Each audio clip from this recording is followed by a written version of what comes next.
J'ai le plaisir de recevoir mon ami de longue date, Danny. C'est un ex-dragon, puis un entrepreneur aussi en série. Pour ceux qui le connaissent, c'est un gars hyper dynamique avec mille et une idées, mille et un projets. Bonjour, Danny. Merci beaucoup d'avoir accepté l'invitation. Bonjour Mylène, comment ça va? Je suis super Ça va content d'être ici aujourd'hui.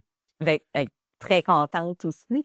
Pour les gens qui ne te connaissent pas, j'aimerais ça que tu parles un petit peu de ton parcours. Je sais que c'est quand même raide un peu en partant là, comme ça, mais étant donné qu'on a juste une vingtaine de minutes pour les gens d'affaires qui nous écoutent, qui n'ont pas beaucoup de temps, qu'est-ce que tu pourrais leur dire?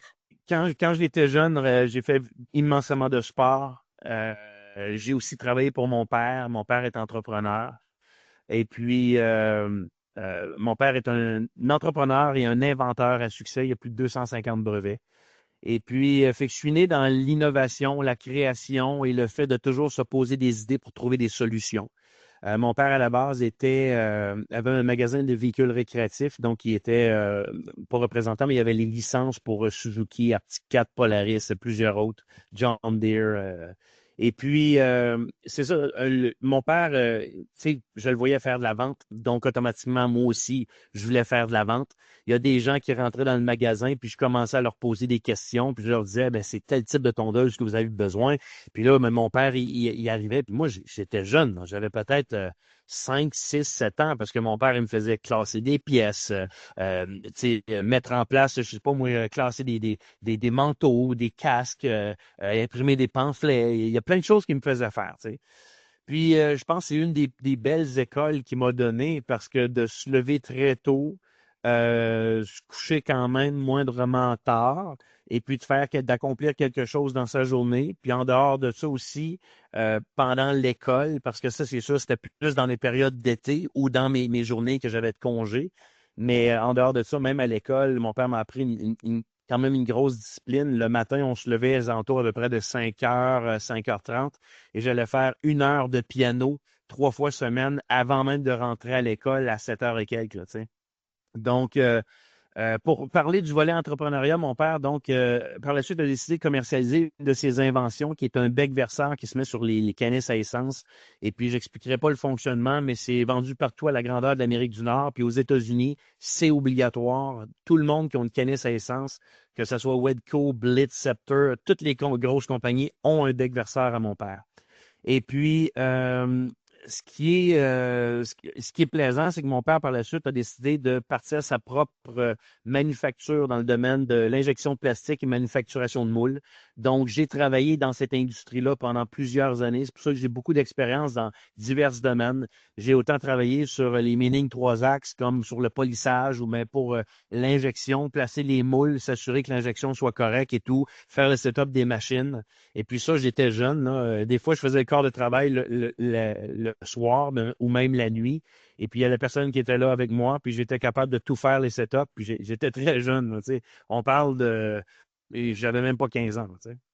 Et puis, ça m'a apporté justement, étant donné que les business à mon père, des fois, allaient un peu en dents de scie, c'était saisonnier. C'est pour ça que mon père était parti des véhicules récréatifs et de s'en aller par la suite, de pousser ses inventions. Bien sûr, il y a eu une transition entre les deux qui faisait les deux en même temps. Et puis, moi, par ce fait-là, ben, par la suite, donc, j'étais dans le domaine, oui, du sport. J'ai fait au niveau personnel, j'ai été dans le domaine de la musique. Donc, j'ai étudié en classique et en jazz. Et ensuite de ça, j'ai chanté professionnel aussi. J'ai chanté dans des hommages. On a joué un peu partout à l'Agora, à Woodstock. J'ai chanté dans Roméo et Juliette aussi, qui est une comédie musicale qui a eu un franc succès ici au Québec. Ce qui s'est passé comme après Roméo et Juliette, j'ai eu la chance qu'un de mes amis vienne me voir, et puis c'est là qu'il m'a comme ouvert, on pourrait dire, les possibilités avec du marketing relationnel. À l'époque, je ne connaissais pas du tout ça, mais j'ai aimé beaucoup l'aspect de la représentation, tout ce qui était développement personnel, tout ce qui était justement de développement personnel, mais aussi c'est des belles entreprises, et moi, ça m'a créé un réseau de contacts hallucinant. Et ce qui est arrivé, pendant que mon père continuait à commercialiser son bec verseur et ses autres entreprises, donc moi, je voyais un peu que des fois, l'entreprise était cyclique de son côté. Je me suis dit, mais qu'est-ce que je pourrais faire pour peut-être aider mon père à réussir, ou que, parce qu'on ne sait jamais ce qui peut arriver, là, tu sais. Puis par le fait Ma mère était très malade aussi quand j'étais jeune. Elle est décédée, j'avais environ comme 20, 21 ans. Donc, à quelque part, on s'entraide puis on essaie de trouver des solutions. Euh, Par le fait même, mon père, bien sûr, ses entreprises ont très bien fait aussi. Et puis, ma sœur est devenue comme la présidente de l'entreprise familiale. Maintenant, on bâtit justement un empire et puis de commercialisation de leurs produits. Et puis, moi, de mon côté, ben, après Roméo et Juliette, donc j'ai arrêté de faire de la musique et j'ai commencé à faire donc du marketing relationnel. J'ai fait ça pendant plusieurs années. J'ai eu la chance de figurer parmi on peut dire, l'élite mondiale de certaines compagnies. Et puis, ce qui m'a amené par la suite, bien sûr, on fait des très bons revenus. Ce qui m'est arrivé, c'est que j'ai eu des opportunités d'investissement. J'ai investi à gauche, à droite dans différents, ça peut être des stocks, ça peut être autant à la bourse comme ça peut être divers investissements, du trading et autres. Et ensuite de ça, ce que j'ai fait, c'est que j'ai décidé de partir ma propre firme de consultation avec un partenaire à l'époque. Et puis, on rencontrait en moyenne à peu près entre 5 et 10 entreprises par semaine au minimum. Même des fois, c'était 15, 20. Et puis, c'est ce qui a fait que je me suis bâti un network hallucinant dans plein, plein, plein de domaines divers, complètement divers. Et quand les gens venaient me voir, souvent, ben, ma grande force était d'apporter les bonnes personnes à la table pour pouvoir en faire un succès. Donc, ça a toujours été ma grande force, mon réseau de contacts. Puis, c'est ça, ça m'a amené plusieurs opportunités. Par la suite, ben, bien sûr, moi-même, personnellement, j'ai développé mes propres projets et maintenant, ben, je baigne beaucoup dans tout ce qui est là, AI, les technologies. C'est une chose qui me passionne. Puis qu'est-ce qui t'a amené justement au dragon? Ce qui m'a amené au Dragon, ce qui est arrivé, c'est que j'étais tu connais un petit peu l'histoire, j'étais au Starbucks justement à Québec, à Sainte-Foy. Et puis j'étais avec un de mes amis en train de prendre un café, je reçois un appel. Et puis c'était M. Louis Laverdière qui était le producteur de Dans l'œil du dragon. Il m'appelle, puis il dit, regarde, je sais que tu as une compagnie de consultation qui est Global One Consultation. Je sais que tu aides immensément d'entrepreneurs à avoir du succès, puis euh, et justement à les aider à commercialiser et tout. C'est un immense, tu sais, réseau de contacts. J'ai entendu parler vraiment, vraiment bien de toi. Il dit, je veux te rencontrer. Fait que là, j'ai dit, moi, j'ai dit, ouais, mais Louis, tu n'aurais pas besoin de produits pour l'émission? Parce que j'ai dit, moi, j'en connais plein, je vais filer ton émission, là. Il dit, non, je pense que tu comprends pas. J'aimerais ça vraiment te rencontrer personnellement. OK, c'est correct. Fait que finalement, je m'en vais le rencontrer à Montréal la semaine d'après. Et puis, je le vois qu'il s'enligne à un endroit que c'était pour devenir dragon. Tu sais. Moi, j'ai tout fait pour pas être là. J'ai référé plusieurs de mes contacts qui étaient encore plus compétents que moi. Euh, mais bien sûr, à chaque fois, quand on est différent, ça ne veut pas dire que l'image va mieux passer à la télévision ou que la personne va bien s'exprimer ou que des fois on peut être brillant, mais je veux dire, pour la télévision, c'est un produit assez unique, là. Donc, il y a plus de 400 personnes qui ont postulé à titre de dragon. Et puis, à travers ces gens-là, ben moi, je suis le seul qui n'a pas envoyé son CV. Il me le demandait à toutes les fois. Et puis, toutes les fois que je passais des auditions, j'ai pas dit non aux auditions parce qu'il était quand même assez convaincant. Je lui ai dit, c'est correct, je vais y aller aux auditions. Mais j'ai dit, j'ai un chum, puis un autre qui serait bon, puis je pourrais te les référer. Puis, fait qu'à chaque fois, il sortait des auditions, puis il disait, waouh, hey, c'est vraiment hot. Comment tu savais que c'était cette industrie-là? Ou bien, que tel produit, c'était fait en plastique de telle façon? Ben, j'ai dit, c'est parce que j'ai baigné dans tellement d'industries que là, il voyait certains contacts que je pouvais avoir pour apporter une plus-value immédiate au projet. Fait que là, il a dit, non, non, dis-toi, il dit, c'est faut que tu continues à faire les auditions. J'en ai fait comme trois, quatre, puis à la fin, genre la dernière journée, j'ai reçu un appel en après-midi pour dire que je faisais partie des Dragons. Hmm. Tu avais eu une prémonition, hein, par rapport au dragon? Bien, pour faire, étant donné le sujet de ton podcast puis de l'appel d'aujourd'hui, moi, je suis né un peu dans tout ce qui touche l'énergie. OK? Puis là, il ne faut pas parler là, de.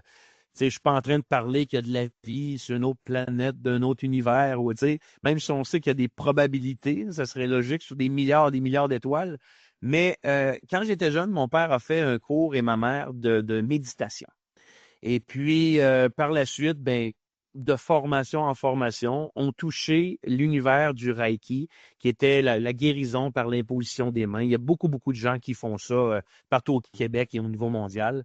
Puis quand j'étais jeune, j'avais 18 ans, puis j'étais le plus jeune à être au troisième niveau, donc je pouvais enseigner le Reiki si ça avait été mon désir.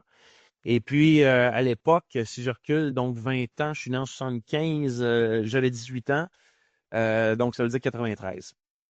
Et puis par la suite, ça m'a apporté à toucher un peu ou à me faire suggérer des fois des façons de faire pour visualiser, demander des choses, puis même aussi au point de vue de tout ce qui était méditation, ben de relaxer un peu. Puis, tu sais, ça veut pas dire qu'on a plein de techniques qu'on les utilise à temps plein, là, tu sais, hein?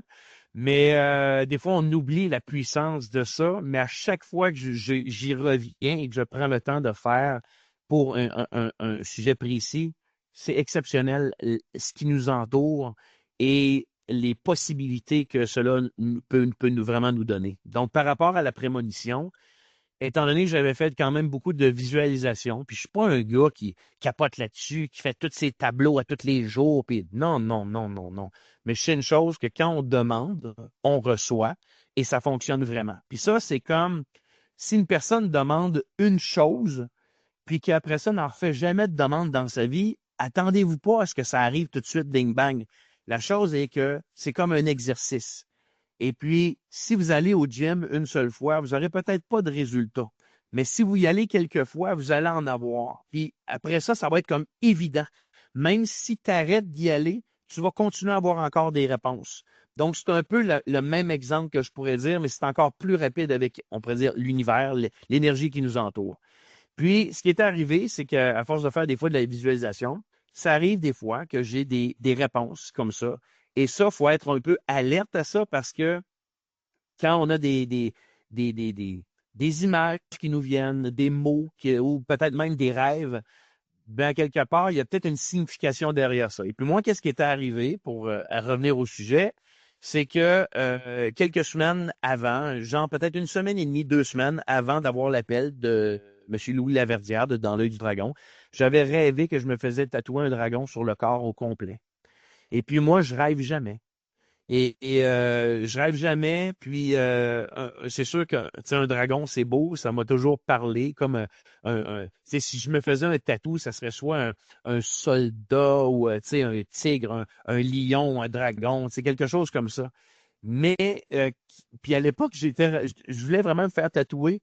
Puis il est arrivé cette idée-là via un rêve. Et puis, quand j'ai reçu l'appel de M. Louis Laverdière, c'est clair que ça l'a comme confirmé que, ah, ça vaudrait peut-être la peine que j'aille voir qu'est-ce qu'il y a à m'offrir. Dans l'œil du dragon, je rêvais un dragon, c'est bizarre. J'avais tout de suite fait un lien, moi. Mais j'avais pas pensé que je pourrais être dragon, tu sais. Moi, au début, j'ai pensé présenter des produits, présenter des amis, l'aider à faire comme je fais pour n'importe quel business, apporter les bonnes personnes à la table, tu sais. Fait que c'est ça qui Vraiment s'est passé. intéressant. C'est un outil aussi que tu utilises tes rêves, mais tu fais aussi beaucoup de visualisation. Moi, j'en reviens pas quand tu visualises tes... La plupart des gens, c'est qu'ils vont faire une visualisation, puis ou quand on fait visualisation, c'est pas juste de dire je vois l'image, etc., mais c'est souvent de d'écrire ou de dire, d'affirmer précisément ce que l'on veut. Tu sais. C'est pas rare que, tu sais, on a différentes façons de faire. Il y en a qui sont plus protocolaires, là. Moi, je suis plus du genre à parler en haut à la personne ou au nom ou au Dieu que vous avez ou à la force que vous avez. Je vais dire, hey, regarde bien, là, je travaille tellement fort, je suis un gars qui, tu sais, je suis une bonne personne. Là, j'ai besoin de telle chose précisément. Fais-le arriver sur mon chemin. J'en ai vraiment besoin. Tu sais. Je ne suis pas du genre à te déranger pour n'importe quoi, mais là, aujourd'hui, j'ai besoin de ça. Ça, c'est le genre de formulation que je peux faire qui sont rapides. Mais bien sûr, je ne commence pas comme ça. J'ai commencé à choisir des choses que je voulais. Donc, je sais pas, mais ça peut être des choses matérielles, ça peut être des choses, ça peut être, mettons, d'avoir une blonde, si vous voulez avoir un chum, vous voulez avoir un certain animal, vous voulez avoir... Toutes ces choses-là peuvent se concrétiser autour de vous. Donc, à la base, souvent, quand j'ai fait un tableau de visualisation, j'avais appris comme ça, ma première fois que j'en ai fait, et c'était de visualiser une fois de temps en temps le cadre et de dire, ben ça m'appartient. Ça s'en vient, c'est juste une question de temps. Ça s'en vient. J'ai eu des choses qui se sont concrétisées comme je suis pas un gars matériel, mais j'ai une montre spécifique que je voulais avoir et que j'ai eu dans une occasion tellement spéciale que je ne pouvais pas refuser. Et c'était impossible que je puisse me faire offrir ce deal-là dans les circonstances que c'est arrivé. Et c'est exactement la même montre avec le même cadran, les mêmes aiguilles et le même tout que j'avais visualisé. Même chose pour des animaux. À un moment donné, j'avais rêvé justement que j'allais avoir une chatte rousse, une chatte espagnole, c'est genre. Mais puis à l'époque, j'élevais une petite fille, qui est la petite fille de mon ex. Et puis, tu sais, elle disait, ça serait le fun d'avoir un autre chat. Puis ça, je m'en rappelle, c'était quelques semaines avant. Puis j'avais rêvé à un moment donné que j'allais avoir un chat roux. Mais là, à un moment donné, je m'en vais sur la route. Puis c'était peut-être une semaine plus tard. Et je roulais 120 km/h. Et sur la ligne jaune, je vois quelque chose de roux. Je savais pas si c'était un écureuil, je savais pas si c'était un renard, je savais pas à vitesse que j'ai passé, j'avais aucune idée. Mais je pèse sur les freins, puis je rouvre la porte, puis je m'en vais voir ça. Puis là, mon chum qui était dans l'auto avec moi, il dit, Coudon, qu'est-ce que tu fais? Il dit, j'ai dit, pose pas de questions, je viens de voir quelque chose. Fait que je m'en vais sur la ligne jaune, puis j'ai décollé un petit chat, qui est finalement une petite chatte espagnole, avec toutes les pattes, genre comme tigré. Et puis aujourd'hui, je l'ai encore, et puis je suis dans le salon en ce moment. Donc, c'est juste pour dire comment que des fois, il y a des choses qui peuvent se manifester. Ça aurait pu faire que je passe en voiture, j'aurais regardé à droite le soleil et j'aurais jamais vu le petit chat parce que c'était un petit moton sur la route. C'était gros comme même pas mon poing, là. Donc, il y a des choses comme ça qu'on peut formuler. C'est que ça peut être précis, ça peut être de la visualisation, comme ça peut être des choses aussi écrites. Comme je t'avais déjà fait rire avec mon histoire de mon ex, que j'ai été 17 ans avec elle, que j'ai élevé sa petite fille. Donc, quand j'ai voulu avoir une relation dans ma vie sérieuse, j'étais rendu là dans ma vie, au début comme trentaine. Et puis, euh, j'ai fait une formulation, puis une formulation vraiment précise. Puis tellement précise qu'en était quasiment déconcertant, là, j'ai tout mis, là. La seule chose que j'avais pas mis, c'est sa grandeur à mon ex et qu'elle ait une petite fille ou non. J'avais pas mentionné ça. C'est la seule chose. Puis j'ai été vraiment chanceux. J'ai eu tout au maximum. Oui, tu as été Puis, détaillé, même sais-tu les chips au ketchup, fallait moi, qu'elle aime ou le j'ai tout popcorn. mis, j'en ai même mis à la fin, puis j'ai dit tel type de personne, nan, tel trait de caractère, tu sais, puis je vous dis, quand je l'ai vu, ça a été un coup de foudre. Puis même les choses que j'avais demandé des chips au ketchup, puis j'avais demandé aussi qu'elle aime le popcorn. Puis c'est la première chose, quand je l'ai rencontrée, j'ai dit, tu sais, elle aime boire, etc., avoir des petits soupers avec des amis, etc. Puis j'ai dit, y a-tu d'autres choses que t'aimes? Genre, mettons, je sais pas moi, quand tu grignotes, qu'est-ce que t'aimes? C'est la seule chose qu'elle m'a dit, chip au ketchup et popcorn. Je capotais bien. J'ai dit, ça n'a aucun bon sens. Puis là, il y a peut-être des gens qui nous écoutent puis vont dire, il est peut-être fucké un peu, mais quand il y a. Moi, je suis un gars bien terre à terre et je suis un gars hyper ouvert. J'ai tout le temps dit ça. Si un jour je meurs, puis que j'arrive au paradis ou n'importe où, là, puis que ça, c'était pas vrai la visualisation, au moins je vais l'avoir essayé. Mais de mon vivant, là, quand je demande, je reçois. Je suis le genre de personne qui demande, genre, donne-moi une réponse pour telle affaire, c'est super important. Puis je vois une vanne de 45 pieds passer dehors pendant que je rouvre la porte puis je sors, mettons, mes vidanges. Go for it. Tu sais, c'est comme, à un moment donné, quand tu demandes des choses, tu as des réponses comme ça, tellement immédiates, on n'a pas le choix. Puis il y a des fois des gens qui vont dire, ouais, mais là, ça doit sûrement pas être ça. Tu sais, t'attends-tu qu'il y ait une personne qui vienne cogner et dise, hey, j'ai ta réponse, c'est oui. Tu sais, c'est pas comme ça que ça fonctionne. Mais à force de demander, tôt ou tard, ça fait un effet de domino. Et il y a même des choses qui vont être, c'est comme s'il y a des nouveaux dominos qui apparaissent dans ta vie, et il y a des portes nouvelles qui vont s'ouvrir. Et lorsqu'il, tu sais, je veux dire, d'où là part aussi, à quelque part, notre feeling. Beaucoup de gens ne suivent pas leur feeling. À chaque fois qu'on rencontre une personne ou qu'on parle à quelqu'un ou qu'on a une opportunité à saisir, la plupart des gens, ils se disent, hey, ça me semble bon, mais je ne sais pas, je vais demander à un ami ou je vais demander à un proche. Puis là, des fois, on demande à des gens qui n'ont pas les compétences nécessaires pour nous aiguiller. Puis des fois, on les écoute, mais notre feeling disait différemment. Ben votre corps, c'est comme un aimant, tu sais. Puis à quelque part, puis tu bien, tu sais, tu comprends bien cette allusion-là, c'est que notre corps, c'est vraiment un aimant et toutes les choses qui viennent à nous, ben, à quelque part, c'est souvent, c'est qu'ils sont là pour nous ouvrir des portes. Puis, soit des portes pour qu'on puisse grandir, avoir du succès, ou soit des portes pour nous faire aussi peut-être avoir certains échecs et que ça nous fasse grandir en tant que personne aussi, là, tu sais. Oui. Puis, tu sais, je t'écoute parler, hyper intéressant, Dani. Puis, tu sais, toi, tu es la personne que je connais qui a le plus de demandes, puis tu as plus de réponses aussi. Je t'appelle Monsieur Dr. Doolittle parce que, justement, tu as attiré même une perruche chez toi, tu sais, en demandant un signe. Tu as dit, Moi, d'habitude, je donne-moi un suis signe. Dr. Danito. Ah ouais? Tu sais, à un moment donné, tu avais demandé un signe si c'était un bon deal. Puis là, il y a une perruche qui est arrivée sur ton balcon, là, tu sais. Quelles sont les chances, tu sais, quelle Mais synchronicité? c'est encore plus précis que ça, Mylène, parce que j'étais en haut dans mon bureau, puis on était au tout début du COVID. Et puis, j'avais demandé justement si j'étais dans la bonne direction et tout. J'avais même pas déjeuné encore. Il était rendu 1 heure de l'après-midi. Et puis, je descends en bas. J'étais appuyé dos à la fenêtre qui donnait sur la rue. Et puis, je regardais dehors. Puis là, je disais, il faut vraiment que je mange. J'ai 1 heure, puis j'ai un autre meeting, puis un autre meeting après. Puis là, je venais juste de demander, montre-moi que je suis vraiment sur le bon chemin et je vais avoir une réponse rapide. Ça allait vite, j'avais plein de téléphones puis tout ça. Puis, étant donné qu'il y a certaines business qui avaient fermé à cause du COVID, je devais trouver des nouvelles solutions et référer certains employés puis des choses comme ça, là, tu sais. Fait que je me suis tourné vers dehors, j'ai regardé sur mon kit de patio et il atterrit une perruche blanche. Pour moi, une perruche, c'est mon premier animal que j'ai eu quand j'étais jeune. J'avais déjà eu un chien, mais on l'a eu quelques jours.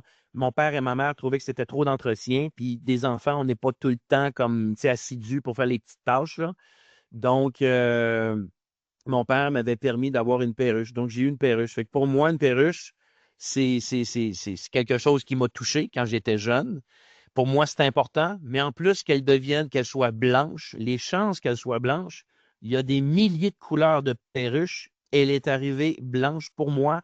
Ça représente c'est la clarté, c'est la pureté, tu sais, je veux dire, c'est vrai, le vrai. Et puis quand c'est arrivé là, j'ai dit, ça n'a pas de bon sens. Je me suis même lancé un défi. J'ai dit, va falloir que j'aille la pogner.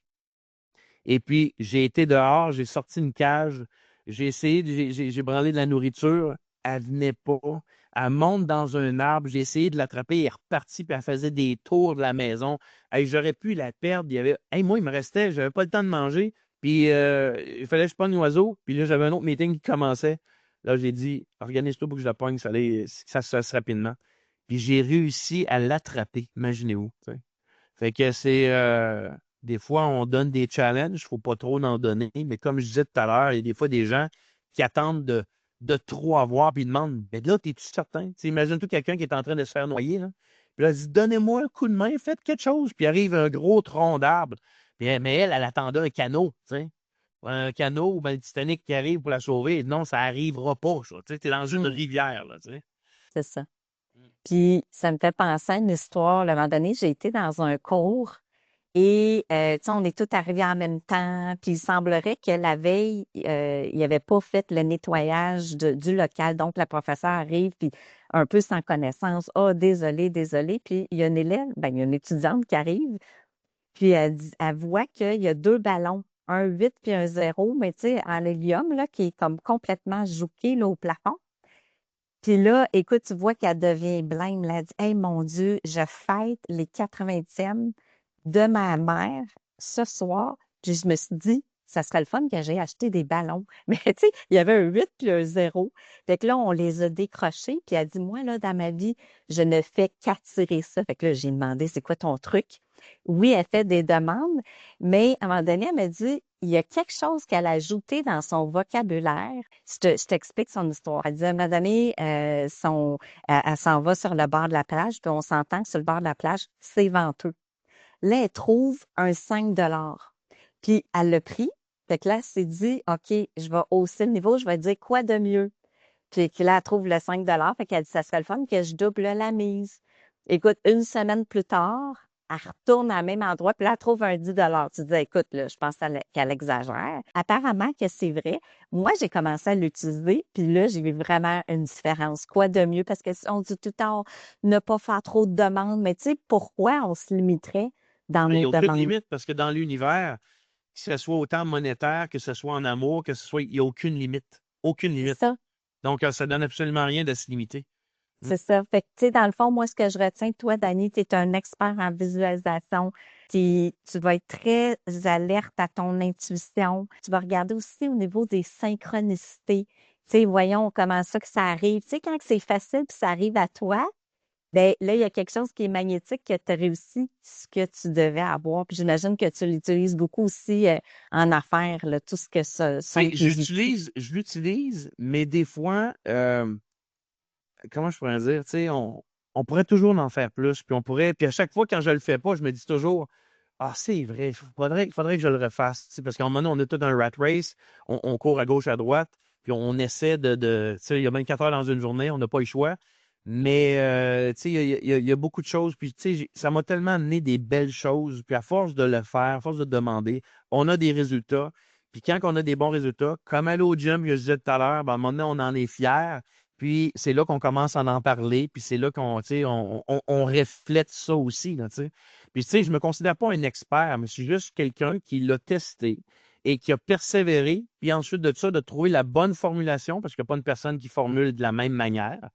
Puis, mais c'est une chose que l'énergie est là, faites les demandes, puis ça va se concrétiser. Puis une chose que j'applique beaucoup dans les dernières années que je ne faisais pas avant, j'essaie d'avoir beaucoup de gratitude. Puis, pour deux choses, au niveau du pardon, puis au niveau des merci. OK? Fait que je dis souvent le matin ou le soir quand je me couche, je dis merci pour la journée que j'ai eue. Ça a été une journée super. J'ai rencontré un tel ami, telle affaire. J'ai été au gym, j'étais en santé. Merci beaucoup, merci. Tu sais. Puis je dis beaucoup de gratitude. Puis quand c'est une journée aussi qui est difficile, je dis merci. Aujourd'hui, j'ai appris. Aujourd'hui, j'ai un partenaire qui m'a fait telle chose. Mais maintenant, l'erreur n'arrivera plus. Merci de m'avoir fait vivre ça. Maintenant, j'ai grandi. Tu sais. Puis, une autre chose que je dis, c'est que j'essaie beaucoup de. Tu sais, quand des fois, il y a des fois des gens qui disent ah, mais toi, c'est facile, tu sais, au niveau financier, tu es à un certain niveau, etc. Au niveau succès, expérience, tu es à un certain niveau, donc tu n'en as pas de problème. Non, non, t'as un peu. Plus que tu as de potentiel, plus que tes challenges sont gros. Et puis, tes highs et tes lows sont beaucoup plus gros. Donc, il faut être fait fort, puis il faut être capable d'accepter. Puis quand on vit des défaites, ben, il faut être prêt à pardonner. Et ça, c'est une chose que j'ai eu beaucoup de misère à faire. Puis, parce que je ne prenais pas vraiment le temps de le faire, mais ça l'aide beaucoup à alléger l'intérieur. Euh, puis, ça paraît bizarre à dire, mais oui, ça l'aide immensément de se pardonner personnellement parce que des fois, on ne fait pas toujours des bons choix. OK? Donc, se pardonner personnellement, puis de pardonner aussi les gens autour de moi qui ont croisé mon chemin, qui ont été mis sur mon chemin, puis j'ai décidé d'avancer ou de suivre mon feeling ou de me faire conseiller par une autre personne et j'ai appris comme ça. Tu sais. Puis, en pardonnant, autant que ce soit il y a des fois des gens qui ont des émotions refoulées. Ça peut être des parents, ça peut être des amis, des anciens collègues, je veux dire, à l'école, tu sais, je sais pas, mais qui l'ont blessé, etc. Puis ils vont traîner ça toute leur vie. Mais en faisant, d'en demander des pardons comme ça, s'il y a beaucoup de situations que vous allez vraiment vous alléger, vous allez vous sentir beaucoup mieux dans votre quotidien. Mhm. C'est comme Mm. ça que tu te libères, hein. Oui. Hey, je pense que je te garderai encore pas mal d'heures. On se connaît. Quand on commence à jaser les deux, ça finit plus. Écoute, merci beaucoup, Dani, d'avoir accepté. Ton sujet est très, très intéressant. Puis, je suis certaine que la visualisation, c'est très, très percutant. Puis, les gens d'affaires auraient avantage à l'utiliser de plus en plus. Puis, même si on ne connaît pas nécessairement la recette exacte, c'est d'essayer, explorer des choses, puis d'être à l'affût aussi de qu'est-ce que la vie a à nous envoyer aussi par la suite. Oui, être ouvert, être à l'écoute, puis quand on fait des demandes, d'être le plus précis possible, Parce que si vous ne mentionnez pas certaines choses puis que vous l'avez dans votre vie, admettons, vous voulez avoir, je ne suis pas matérialiste, mais admettons, vous voulez un exemple d'une voiture, puis vous voulez exactement ce modèle-là, mais vous la recevez rose avec des points verts, je suis peut-être pas sûr que vous allez être content de votre cadeau là, tu sais, que la vie vous a apporté. Écoute, merci beaucoup, Dani. Hey, merci à toi, c'est un plaisir, Mylène. Merci. À la prochaine.